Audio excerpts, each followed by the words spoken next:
Good morning friends. இன்றைக்கி நம்ம பார்க்க போகிற topic AC with capacitor. So ஒரு கெப்பாசிட்டரை ஆல்டர்னேட்டிங் சோர்ஸோடு கனெக்ட் பண்ணிட்டேன். அதுக்கு நடுவில் இருக்கிற பொட்டன்ஷியல் ட்ராப்பை நான் விசி அப்படின்னு சொல்கிறேன். கெப்பாசிட்டரை சின்னு எடுத்துக்கிட்டேன். ஸோ அந்த பொட்டன்ஷியல் ட்ராப் என்னென்னு எடுத்துக்கிறேன்னா விசி அப்படின்னு எடுத்துக்கிட்டேன்.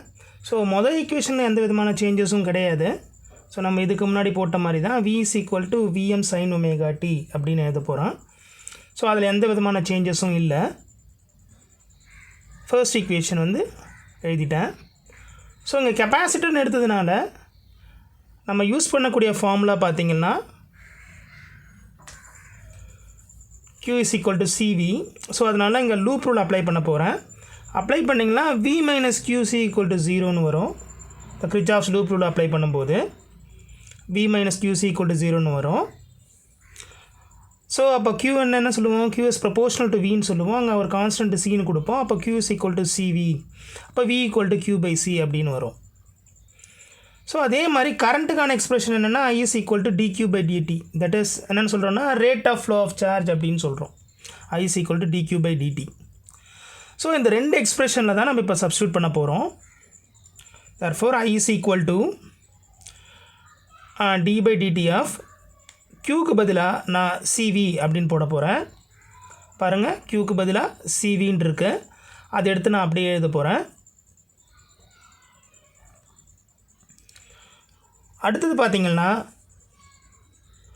d by dt of C.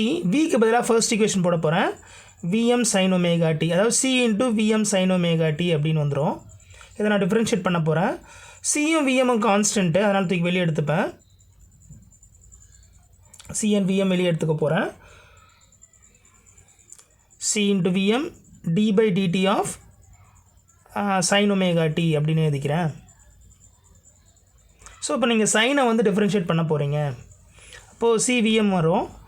சைனை டிஃப்ரென்ஷியேட் பண்ணிங்கன்னா காஸ் ஒமேகா டி. திரும்ப ஒமேகா டியை டிஃப்ரென்ஷியேட் பண்ணும்போது இன்ட்டு ஒமேகான்னு வரும். ஸோ இதை நான் Vm பை, ஸோ அந்த மொத்த டேர்ம்ஸும் எழுதிக்கோங்க. That is omega C Vm cos omega T. இதை நான் Vm பை ஒமேகா சின்னு எழுதிக்கிறேன். That is Vm by 1 by omega சின்னு வரும். மல்டிப்ளிகேஷன் இருக்கிறதுனால 1 பை ஒமேகா சி வரும். காஸ் ஒமேகா டியை sine omega T plus pi by 2ன்னு சொல்ல போகிறேன்.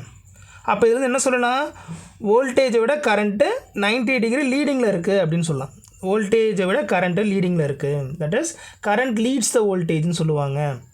R voltage lags the current by pi by 2 அப்படின்னு சொல்லுவாங்க. So I is equal to அந்த V by R, அது எப்படிங்க சொல்லலாம், Vm by 1 by ஒமேகா சியை நான் XC அப்படின்னு எழுதிக்க போகிறேன். ஸோ அந்த 1 by ஒமேகா சியை நான் என்ன மென்ஷன் பண்ணுவேன்னா XC அப்படின்னு எழுத போகிறேன்.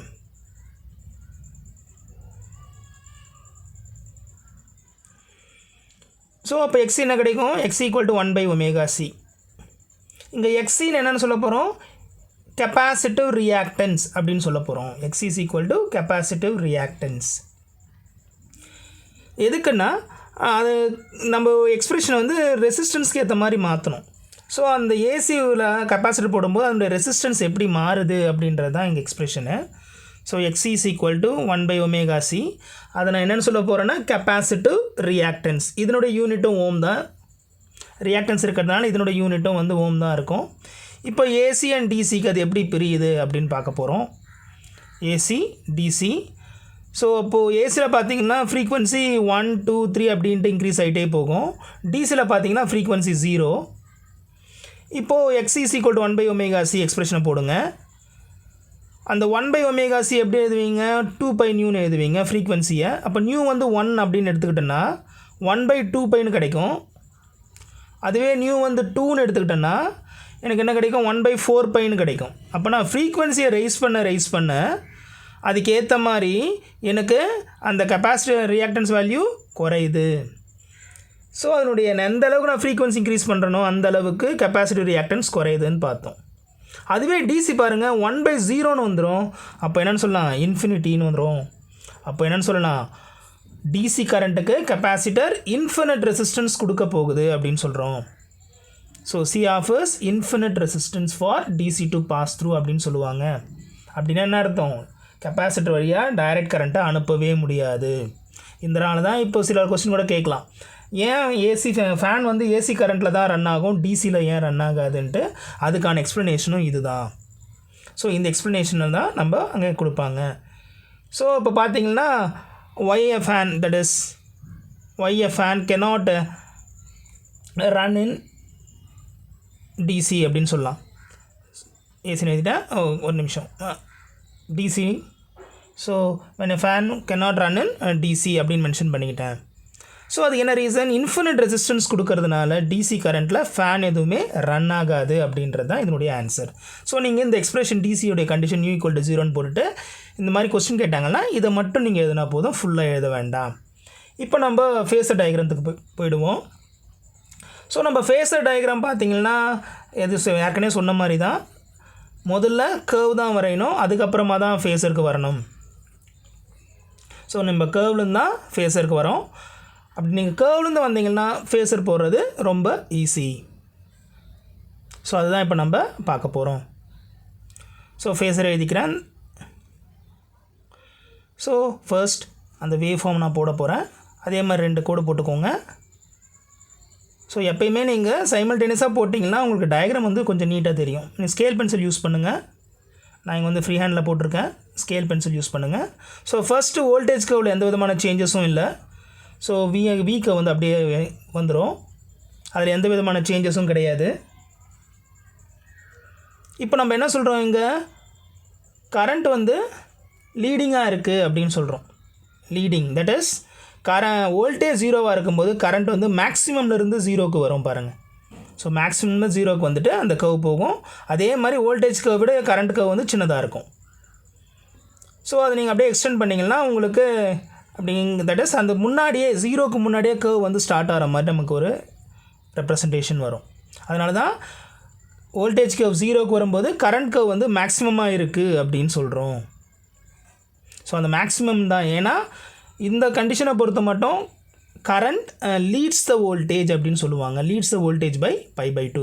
ஸோ அதே அந்த 70.7% தான் அந்த இடத்துல லைன் ட்ரா பண்ணிங்க, பீக்கில் போட்டுற போகிறீங்க. எப்பயுமே அந்த 70.7% அந்த பீக் வேல்யூலேருந்து கொஞ்சம் கீழே இருக்கணும். அதே மாதிரி தான் கரண்ட்டுக்கும் நீங்கள் அதே மாதிரி தான் ட்ரா பண்ணுவீங்க. ஸோ பீக்கில் போட்டுறாதீங்க. பீக்கில் போட்டிங்கன்னா நீங்கள் இவ்வளோ கஷ்டப்பட்டு வரைஞ்ச டயக்ராம் மொத்தமும் வேஸ்ட்டாக போயிடும். அதனால் பீக்கில் போடாதீங்க.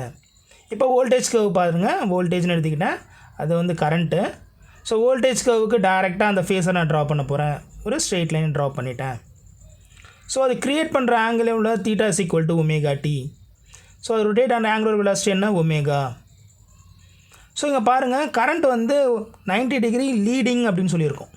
அதனால் இந்த பக்கம் வரும். அந்த டாட்டட் லைன்லேருந்து கரெக்டாக 90 டிகிரி பார்த்து நீங்கள் ட்ரா பண்ணுங்கள். 90 டிகிரி லைனில் கரெக்டாக ட்ரா பண்ணணும். ஸோ ஃபேஸர் வரையும் போது கேர்ஃபுல்லாக அந்த 90 டிகிரியில் ரொம்ப அழகாக இந்த நீங்கள் கிராஃப்லேருந்து கொண்டு வந்தீங்கன்னா ரொம்ப அழகாக கிராஃப் வந்து உங்களுக்கு நீட்டாக கிடைக்கும், டைமும் வேஸ்ட் ஆகாது. ஸோ எப்பயுமே கிராஃப்லேருந்து கொண்டு வாங்க. அவ்வளோதான். தேங்க்யூ.